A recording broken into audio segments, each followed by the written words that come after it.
형제들아, 내가 신령한 자들을 대함과 같이 너에게 말할 수 없어서 육신에 속한 자 곧 그리스도 안에서 어린 아이들을 대함과 같이 하노라.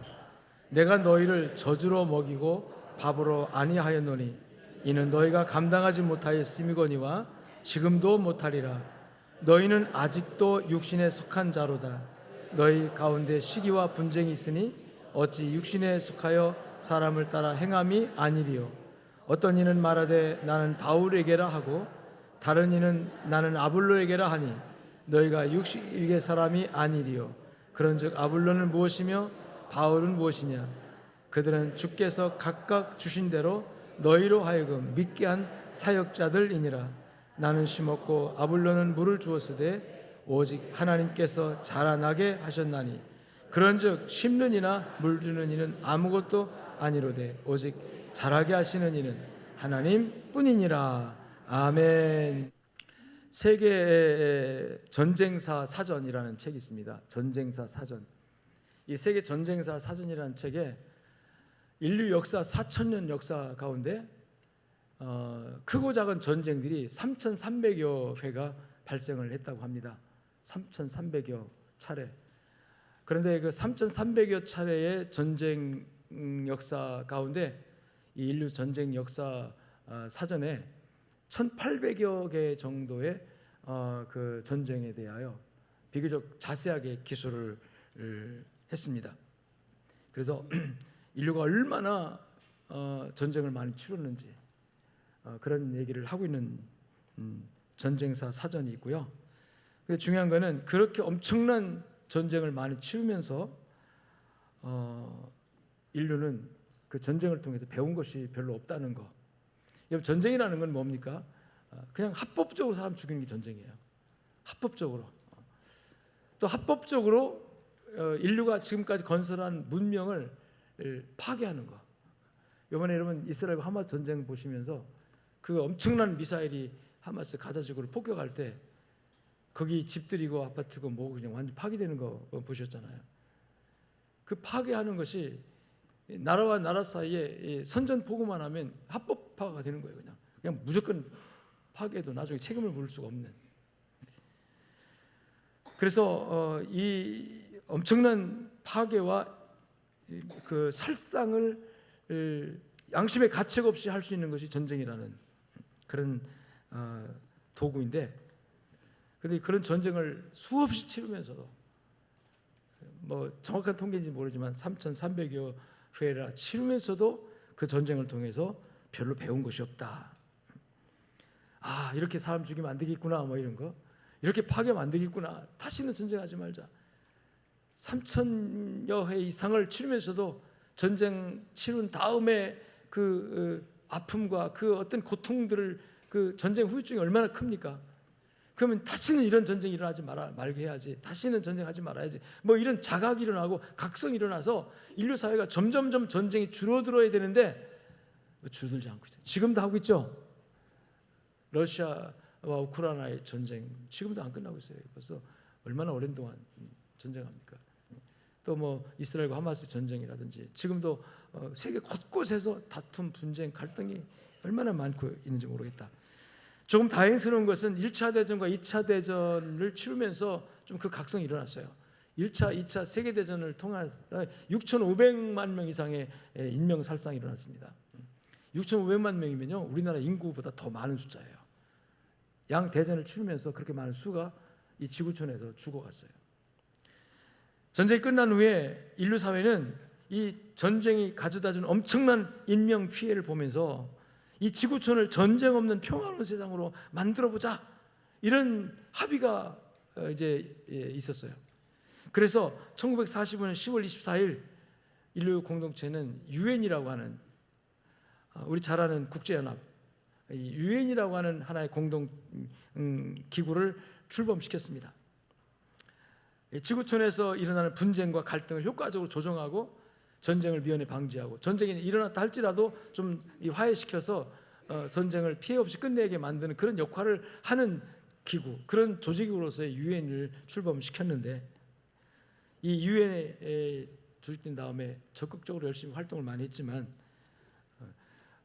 지구촌에서 일어나는 그 갈등과 분쟁을 효과적으로 조정하고 대처하는 일에 한계가 있어서 지금도 여전히 인류는 전쟁을 치르고 있다. 합법적으로 인명을 살상하고 파괴하지만 아이러니하게도 이 전쟁이라고 하는 것은 인류 문명을 발전시켜 왔어요. 그러니까 전쟁은 발전된 인류 문명을 파괴하고 사람을 죽이는 그런 한 것이 전쟁인데, 근데 그 전쟁을 하기 위해서 인류의 문명이 발달해 왔다는 거죠. 이 전쟁하다 보면 서로 통신이 중요하니까 그래서 무전 기술이 막 발달하고, 뿐만 아니라 이 전쟁을 하다 보면 운송 수단이 또 필요하니까 고도의 운송 장비들이 막 또 개발되면서 그것이 평상시에는 문명 이기로 우리가 살아가는데 편리한 도구들이 또 적용되면서 이렇게, 또 전쟁에서 수많은 사람들이 죽어가니까 의술이 또 필요하니까 치료하기 위해서 거기서 또 의술 발달이 막 또 일어나고, 그래서 이것이 평화 시대에 상당히 많이 기여하면서 인류 발전에 기여하는, 그러니까 파괴하면서 또 인류가 발전하는 그런 이런 상황이 생긴 거죠. 이게 아이러니한, 이해할 수 없는 그런 상황이에요. 어쨌든 전쟁하면서 인류 문명이 발달했다고 하는 것이 대표적인 것이 바로 컴퓨터입니다. 잘 아는 컴퓨터 잘 알잖아요. 우리 이 전화를 가지고 있는데도 옛날에 간단한 이 다이얼식 전화에서 지금은 이 스마트폰, 이게 컴퓨터 자체거든요. 이 컴퓨터가 처음 만들어진 것이 언제부터냐면 1942년에 미국 국방성에서 전쟁에서 포병이 적군에다가 포를 쏴야 되는데 표적물을 맞추려고 하면 여기서 조준을 해야 되잖아요. 경도 위도 이 좌표를 만드는 그 계산이 복잡해요.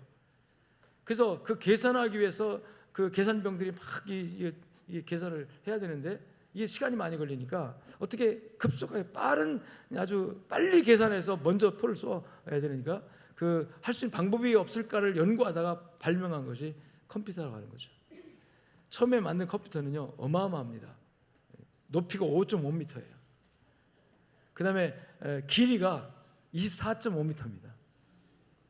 그리고 전체 무게가, 놀라지 마세요, 30톤이 됩니다. 그 거대한 아파트 한 동이에요. 그렇게 어마어마하게 컸어요. 그럼 왜 그렇게 컸냐?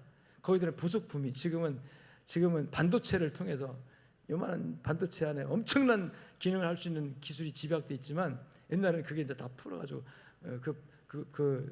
그 전부가 뭐냐, 이제 진공관이라고 하는, 진공관이 뭐냐면 전기를 넣으면 불 들어오는 전구다마 있죠.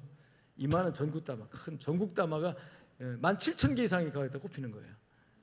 전기도 어마어마하게, 열도 엄청 많이 나고, 그걸 식혀주는 그 쿨링 시스템도 막 들어가고 그러다 보니까 그렇게 막 커진 거죠. 처음에 만든 컴퓨터를 애니악이라고 하는데, 이 애니악 컴퓨터를 그렇게 만들어 놓고 미 국방성에서 활용하기 시작하는데 정보를 딱 집어넣기만 착착 계산돼 가지고 딱 나오니까 얼마나 빠르고 좋았는지.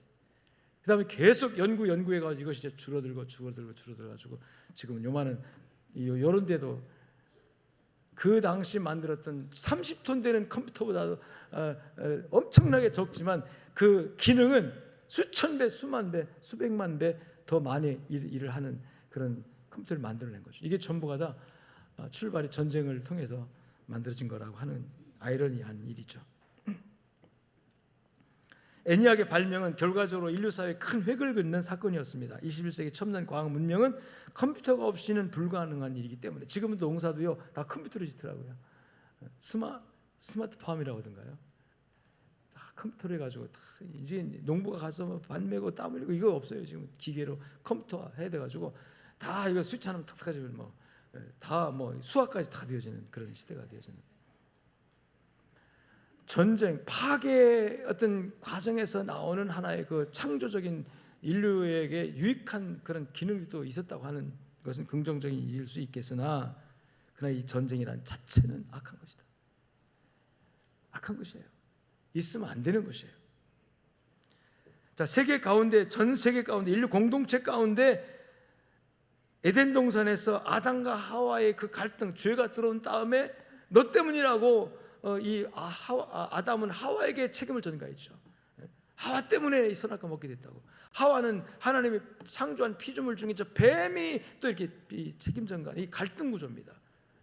그 다음에 타락 이후에 태어난 가인과 아벨은 이제 그 서로 갈등 구조가 좀 확대되면서 죽이는, 이 살인하는 그런 결과물을 가져오고, 그 이후에 인류가 번창하면서 부족과 부족끼리, 나라와 나라끼리 서로 땅을 놓고 어떤 경제적인 측면에서 또는 어떤 세력 확장을 이루기 위해서 상대방을 무참하게 죽이는, 무참하게 그야말로 학살하는 그런 일들, 이것이 전쟁이라고 하는 것입니다.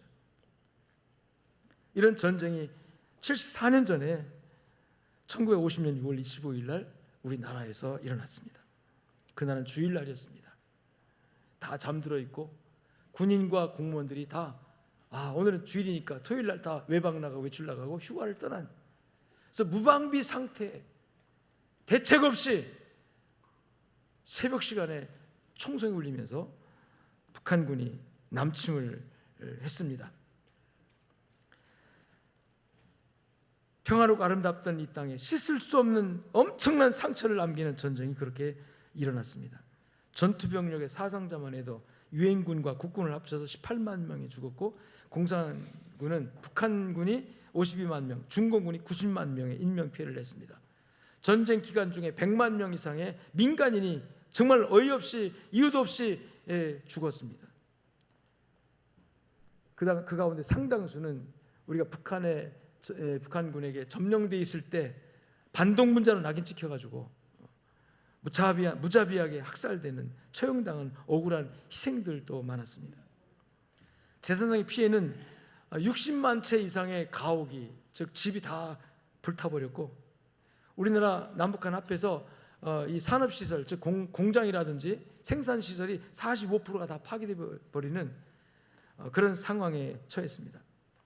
20만 명 이상의 전쟁 미망인, 남편이 전쟁터에 나가 죽고 홀로 된 과부가 20만 명이 생기고, 부모 없는 자녀가 고아가 10만 명 이상이 발생합니다. 그리고 서로 뿔뿔이 가족 흩어져서 이산가족이 1000만 내 이산가족이 생겨납니다. 그 아픔과 상처의 후유증은 70년이 지난 지금까지도 우리 가슴에 남아있고, 그 후유증이 아물지 않은 사회적 아픔과 고통이 되어지고 있습니다. 이 6.25 전쟁은 한국 교회에도 막대한 피해를 입혔는데 380명의 목회자가 죽임을 당합니다. 그리고 불타버린 교회당, 남북한 합쳐서 약 14,000교회 정도가 다 불에 타버리고, 그리고 절반쯤 불탄 교회까지 합하면 660여 개 합하면 2,000여 개 이상의 교회들이 다 불에 타서 버리는 그런 피해를 입게 됩니다. 어떤 경제학자의 연구 보고에 보니까 지금 우리나라 땅에 6.25 전쟁과 같은 전쟁이 그대로 또 터진다면 우리나라 현재 경제, 지금 10위권에 들고 있다는 경제, 이 경제가 또 여러분이 누리고 있는 이 삶의 질이 어떻게 되냐 할 때 3, 40년 전으로 돌아간답니다. 약 40년 전으로 돌아간다고 생각해 봅시다. 40년 전 우리나라 경제가 어느 정도였습니까? 버릿고개 넘기 위해서, 한 끼 입에 풀칠하기 위해서 한 끼 밥만 먹어도 행복하다고 하던 그 시대, 그런 시대로 돌아가게 만드는 것이 전쟁이라고 하는 것이죠. 경제적 손실은 그 정도 진다 하더라도 우리 국민들이 사는 삶의 질은 얼마나 곤두박질 칠 것인가, 이렇게 편안하고 이렇게 좋은 시절을 또 볼 것인가 할 정도로. 그래서 여러분, 전쟁은 일어나지 않아야 합니다. 여러분 한번 따라합시다. 기도해야 합니다. 아주 쉬운 말이에요. 사실 기도해야 됩니다. 아주 어려운 일일 때 기도합시다, 기도해 볼게요, 뭐 그러잖아요. 근데요, 쉬운 말 같지만 또 그 말밖에 할 수 없어요. 여러분, 역사를 주관 하나님 앞에 기도할 뿐입니다. 기도하시 바랍니다. 다시는 이 땅에 전쟁이 일어나지 않기를 기도합시다. 아멘. 그러면서 도대체 내가 기도하면서 또 뭐 할 것인가 할 때 우리 믿음이 좀 성장해야 되겠다, 이런 생각을 했습니다. 우리 신앙이 성장해야 되겠다. 여러분 이 성장하지 않으면 어린아이잖아요. 사람이 이 땅에 태어날 때 체중 2.5kg 이하이거나 아니면 태중 37주 미만에 태어나면 미숙아라고 한답니다. 미숙아는 인투베이커 안에 넣어가지고 어느 정도 키워가지고 엄마 품에 돌려주잖아요. 안 그러면 죽습니다. 생명을 유지할 수가 없습니다. 신앙도 마찬가지다. 신앙도 미숙아 상태로는 절대로 우리 신앙이 성장할 수가 없어요. 생명력을 잃게 됩니다. 혹시 우리는 미숙아 상태로 남아있지는 않은가? 그래서 우리 사회가, 우리 나라와 민족이 어떻게 돌아가는지도 판단하지 못하고 분별하지 못하고 아직 미숙아 상태로 내 목숨, 내 생명도 유지하지 못하는 그런 상태로 머물러 있지는 않은가? 왜냐하면 오늘 본문의 말씀에 보니까 1절에 보니까 그랬어요. 형제들아, 내가 신령한 자들을 대함과 같이 너에게 말할 수 없어서. 이게 뭐냐면 신령한 자들을 대하는 것처럼 기탄 없이 말하고 싶은데 그럴 수 없다, 그 말이에요. 그래서 그리스도 안에서 어린 아이들을 대함과 같이 하노라. 그러니까 하고 싶은 말 많고 많은 말을 기탄 없이 하고 싶은데 이 말하면 상처받을까 봐, 이 말하면 듣지 못할까 봐, 이 말하면 뭔가 좀 시험 들까 봐, 그래서 하고 싶은 말을 못하고 아주 어린아이에게 얘기하듯이 살살 얘기할 수밖에 없는, 어린아이들을 대함과 같이 하노라라고 이 바울 사도가 답답함을 얘기합니다. 고린도 교회 성도들의 믿음의 상태가 그랬다는 거예요. 왜 어린아이 같이 대할 수밖에 없었습니까?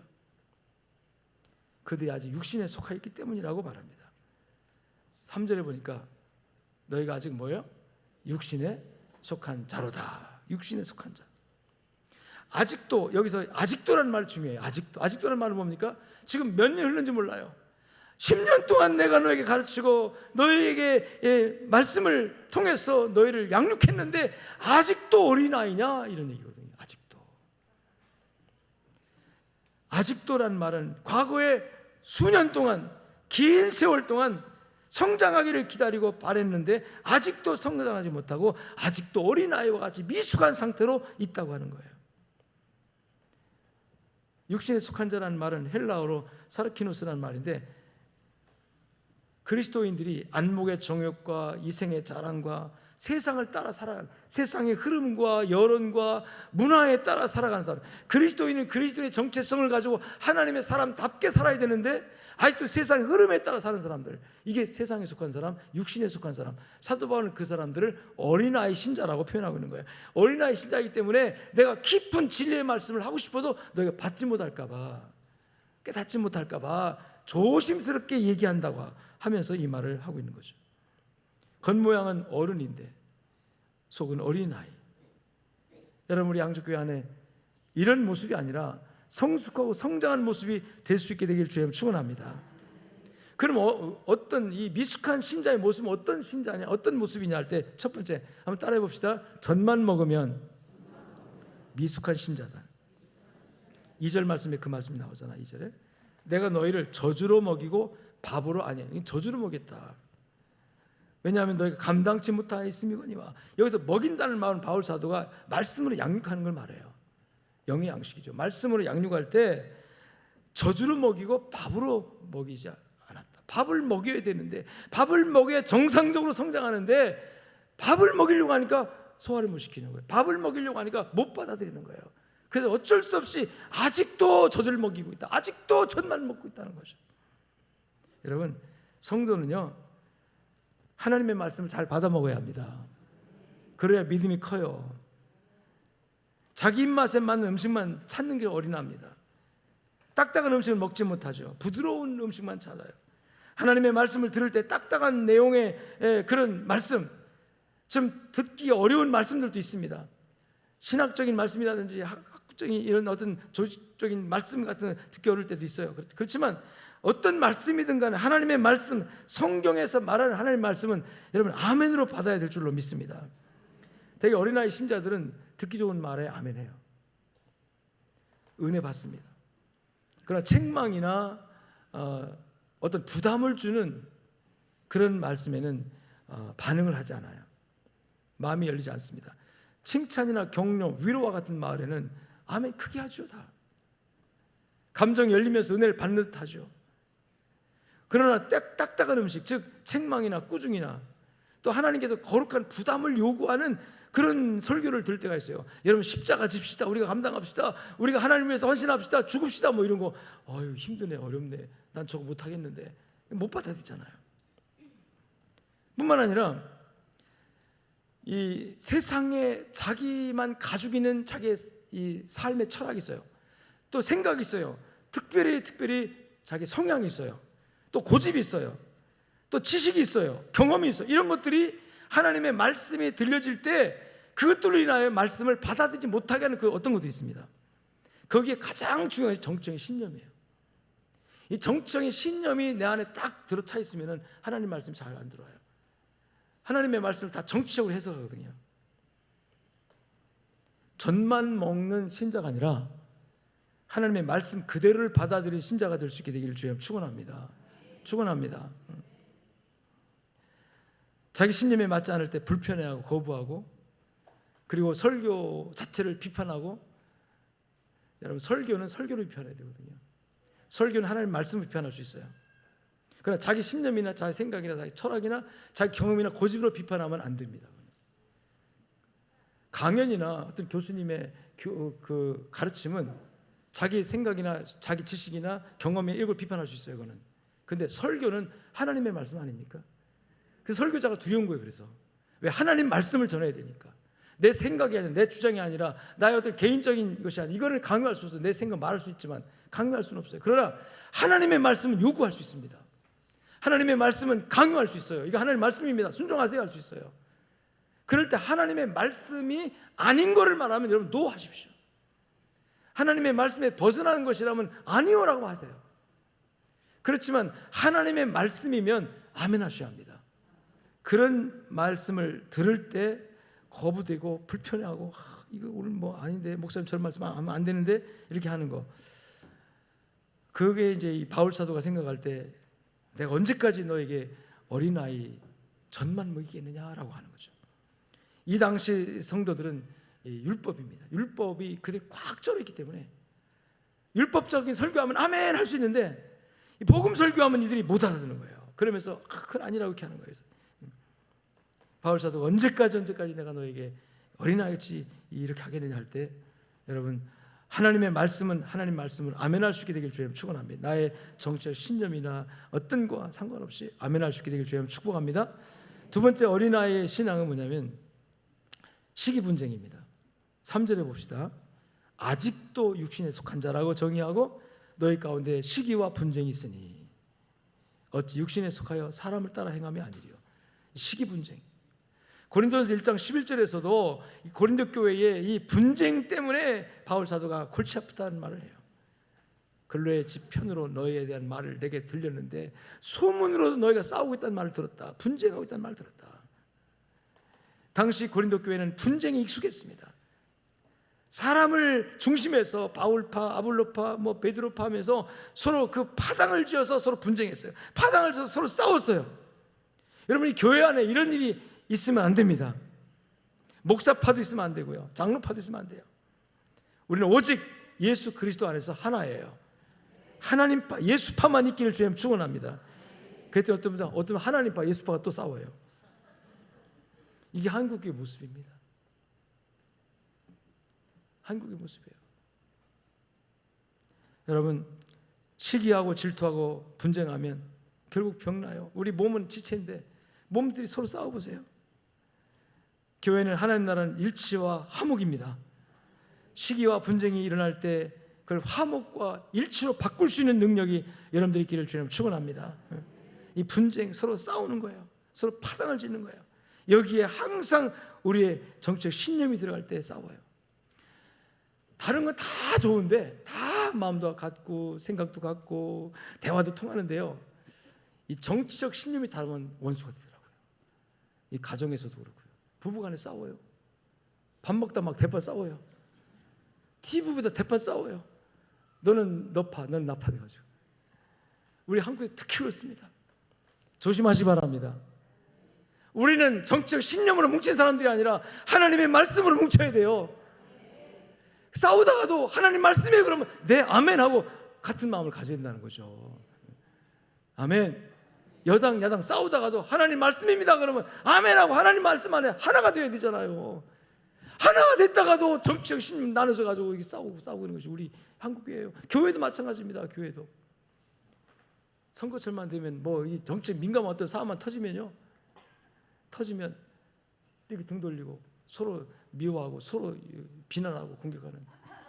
우리는 그걸 뛰어넘읍시다. 우리 교회 안에 다양한 생각들 가지고 있어요. 다 존중합니다. 그렇지만 경우에 따라서 하나님 안에서 하나가 되는 일에 힘써야 하는 거예요. 하나가 되려고 하면 내 생각과 내 신념과 이걸 내려놓을 줄 알아야 되죠. 이게 성숙한 신자인 것이죠. 하나됨을 위해서. 세 번째, 사람 보고 예수 믿으면 아직 미숙한 신자예요. 나는 바울에게, 나는 아볼로에게 하면서 사람 따라가서 사람을 보고 이게 파당을 짓는 거죠. 고린도 교인들의 신앙은 사람을 보고 믿는 신앙이었습니다. 물론 신앙생활할 때 나의 멘토가 되어지는, 모델이 되어지는 훌륭한 스승이나 이웃이나 동지가 있는 게 참 좋아요. 그래서 그분을 배우고 그분 따라 살아가는 건데, 그런데 그게 내 신앙의 중심이 되면 안 됩니다. 오직 우리가 바라보아야 할 대상은 십자가에 못 박히신 예수 그리스도 한 분뿐임을 믿습니다.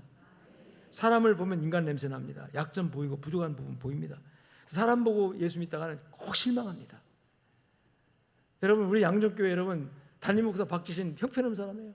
인간을 보면 똑같아요. 여러분이랑 똑같아요. 저는 뭐 밥 먹고 똥 싸고 오줌 안 쌉니까? 똑같은 존재예요. 내 안에 있는 예수 그리스도를 발견하시길 주님 축원합니다. 내가 전하는 예수님을 바라보시기를 주님 축원합니다. 깨달아야 돼요. 그런데 사람들은 못 깨달아요. 그래서 네 번째, 깨달음이 없으니까 미성숙한 신자다. 7절 말씀 봅시다. 심는 이나 물 주는 이가 아무것도 아니에요. 아무것도 아니에요. 그러나 따라합시다. 잘하게 하시는 이는 오직 하나님뿐이니라. 오직 잘하게 하시는 하나님뿐이. 이걸 깨달아야 돼요. 교회도 마찬가지고 국가도 마찬가지입니다. 세상 똑같아요. 사람이 중심이 돼서 그 사람 중심 뭉치면은 그 사람이 무너지고 그 사람이 여러분 문제가 생길 때 어떻게 할 거예요? 하나님 중심으로 우리가 하나 되면 여러분 그 안에 하나님의 은혜가 있고 축복이 있을 줄로 믿습니다. 바울 사도는 이렇게 말합니다. 심는 이가 있고 물 주는 이가 있다. 바울도 심었고 아볼로는 물을 줬고, 그래서 사람들은 심는 게 중요해, 물 주는 게 중요하면서 그 사람 중심에서 파당을 짓고 시기 질투 싸우고 다투지만 바울사는 말을 아니다. 잘하게 하시는 분은 누구다? 하나님이다. 할렐루야. 우리 모두 다 하나님만이 중심이 되시길 주님 축원합니다. 예수님만이 중심이 되기를 주님 축원합니다. 다섯 번째 합시다. 제 몫을 못하면 미성숙한 신자다. 제 몫을 다한다는 것은 사명을 다한다는 것을 의미합니다. 우리가 그리스도인으로 부름받고 하나님의 자녀가 됐는데 마땅히 할 일이 있는 거예요. 선택받아서 하나님께서 선택받은 자에게 일을 맡기거든요. 선택받을 때는 엄청난 기쁨과 행복이 있습니다. 내가 선택받았다. 오늘 우리 양정교회 성도들 가운데도 여러분 선택받은 사람들, 이미 구원으로 선택받았고 우리 양정교회 안에 교인으로 선택받았고, 그 다음에 중요한 것이 이제 직분으로 선택받잖아요.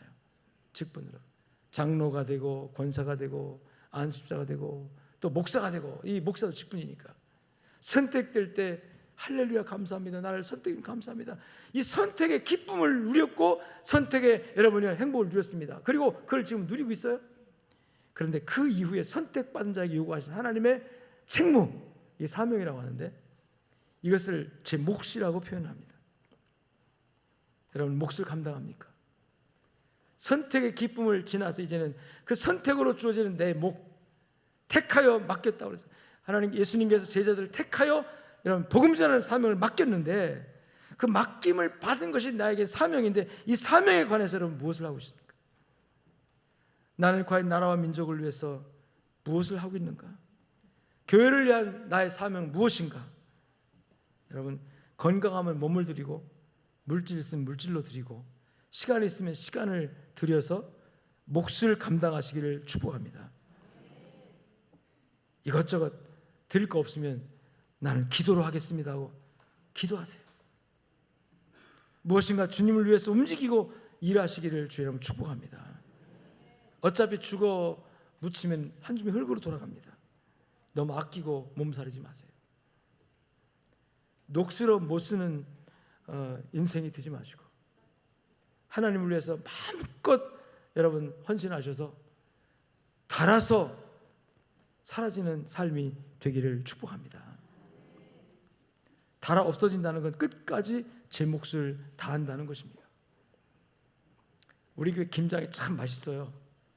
가끔 우리 GMS에 우리 그 선교사님들에게 필요할 때 김치를 좀 갖다 주면, 우리 총장님들 좀 갖다 주면 굉장히 맛있대요. 소문났습니다, 전국이. 또 어떤 선교사님이 또 얘기할 때 좀 갖다 주고 그러면 먹고 얼마나 이게 고맙다 하는지 몰라요. 근데요, 이렇게 맛있는 김장김치가 제대로 맛을 내려면 배추가 5번 죽어야 한답니다. 땅에서 뽑힐 때 한 번 죽고, 통배추의 배가 쫙 갈라질 때 한 번 죽고, 소금에 절여질 때 또 한 번 죽고, 고춧가루와 젓갈에 범벅이 되어 절여질 때 또 한 번 죽고, 마지막 장독에 담겨져 가지고 땅속에 묻혀서 또 한 번 죽어요. 그렇게 푹 익어야 맛있는 김치가 된다고 합니다. 여러분, 하나님 나라를 위해서 이렇게 죽을 수 있겠습니까? 성숙한 그리스도인은 그리스도인의 맛을 내는 사람들입니다. 어차피 빈손 들고 가는 인생, 세상의 물질 쌓지 말고 하늘나라에 쌓고, 성숙한 신자는 자신을 드릴 줄 알죠. 성숙한 신자는 자기 것을 드려 주님을 기쁘게 하죠. 그게 물질이든 건강이든 자기 시간이든 이렇게 말합니다. 주여, 제가 여기 있습니다. 주님 필요하신 대로 사용하시옵소서 말하죠. 그 주님이 필요할 때, 쓰시기를 원할 때 내가 어떻게 쓰임 받아야 될 것인가 할 때 내 몫을 다하기를 원합니다라고 기도하시기를 축복합니다. 성숙한 사람은 자신을 자랑하는 회픈 말을 버리고 묵묵히 진실말을 말하면서 주님의 사명을 감당해 나갑니다. 자신의 사명을 위해, 다른 사람의 행복을 위해 묵묵히 아플 줄 아는 것이 성숙한 신자입니다. 이제 어린아이 신앙을 버리고 젖만 먹는 신앙에서 딱딱한 음식도 먹을 수 있는, 시기 분쟁 다툼이 아닌 화목과 화평을 일궈내는, 사람을 보고 믿지 않고 예수님만 바라보고 주님만 따라가는, 십자가를 내가 감당하며 내 몫을 감당하는 성숙한 신자가 되기를 주님 축복합니다. 그런 성숙한 신자가 있을 때 하나님께서, 전능하신 하나님께서 이 나라를 지켜줄 것입니다. 그래서 우리 기도가 하나님께 상달되어 김정은이 핵폭탄을 수백 개를 만들어도 하나님께서 우리나라에 보호하시는 능력이 되실 줄로 믿습니다. 그래서 우리나라가 세계 선교를 감당하고 땅까지 복음 전하실 주님의 말씀에 순종하는 한국 교회가 될 수 있도록 여러분이 하나님 앞에 성숙해지는 신앙이 되시기를 주의 이름으로 축원합니다. 하나님 감사합니다. 주님 말씀 붙들고 세상에 나가 하나님 성숙한 신자로서 역할을 감당하도록 도와주시옵소서. 어떤 정치적인 신념에 편향되지 않도록 도와주시고, 우리가 하나님 내 고집에 사로잡히지 않도록 도와주시고, 하나님 아버지여, 내 생각, 내 경험에 사로잡혀서 하나님의 말씀을 올바로 받지 못하는 어린아이 같은 신자가 아니라, 하나님 아버지 어떤 말씀이든 하나님의 말씀은 과감하게 듣고 믿고 받고 그 말씀을 순종하고 실천하고 그 말씀을 세상에 나타내고 증거하기 위해서 어떤 희생이나 어떤 헌신도 마다하지 않고 달아 없어질 때까지 헌신할 수 있는 우리의 모습들 되어지도록 도와주시옵소서. 유교 전쟁은 크나큰 아픔을 우리에게 끼쳤고 지금도 보이지 않는 전쟁은 계속되고 있는데 우리는 왜 이렇게 평안하고 왜 이렇게 의식이 없고 왜 이렇게 하나님 아무런 하나님께 기도도 하지 않으면서 아무런 준비도 하지 않고 있는 이런 상황이 오는지 알 수가 없습니다. 하나님 아버지, 우리가 이렇게 서로 치고받고 싸우고 나눠지고 서로 비난하고 공격하고 하나 되지 못하고 있다가 전쟁이라도 툭 터져버리면 이 사회가 어떤 혼란을 갖게 될지 하나님 아버지의 두려운 마음 금할 수 없습니다. 그러나 하나님은 우리의 피난처가 되시고 우리의 보호자가 되셔서 우리 민족을 지켜주시니 감사합니다. 한국교회가 먼저 깨어나도록 도와주시고 우리 내 자신이 먼저 깨어있을 수 있도록 도와주시고 날짜는 분별할 줄 알면서 시대 돌아가는 걸 분별하지 못한 우리 어리석음을 용서하여 주시옵시고 우리 정치하는 사람들을 각성시켜 주시고 아니 내가 먼저 각성되어져서 깨닫고 하나님께 회개하면서 하나님은 우리가 지은 죄를 하나님께 고백하면서 이 나라가 하나님의 손에서 평안하고 하나님의 의를 이룰 수 있는 세계 선교 감당할 수 있는 나라로 계속해서 하나님께 쓰임 받을 수 있도록 하나님 우리를 일깨워 주시옵소서. 역사하여 주시기를 소망하며 이제 준비한 헌금 드리기를 원하는데 이 헌금에 참여한 모든 이들을 위로하시고 격려해 주시옵시고 축복하시옵소서. 감사하며 우리 주 예수 그리스도의 이름으로 축복하고 기도 올리옵나이다. 아멘. 이제는 살아계신 우리 주 예수 그리스도의 은혜와 하나님 아버지의 무한하시고 극진하신 사랑과 성령님의 위로 교통 충만 역사하심이 말씀을 받고 그 말씀을 붙들고 또 세상 속에 나가서 그리스도의 선한 영향력을 끼침으로 하나님께 영광을 돌리는 삶의 예배의 성공자 되기 원하는 우리 양족의 모든 성도를 머리 위에 저들의 가정과 삶 현장 속에 이제부터 영원토록 함께 있을지어다. 아멘.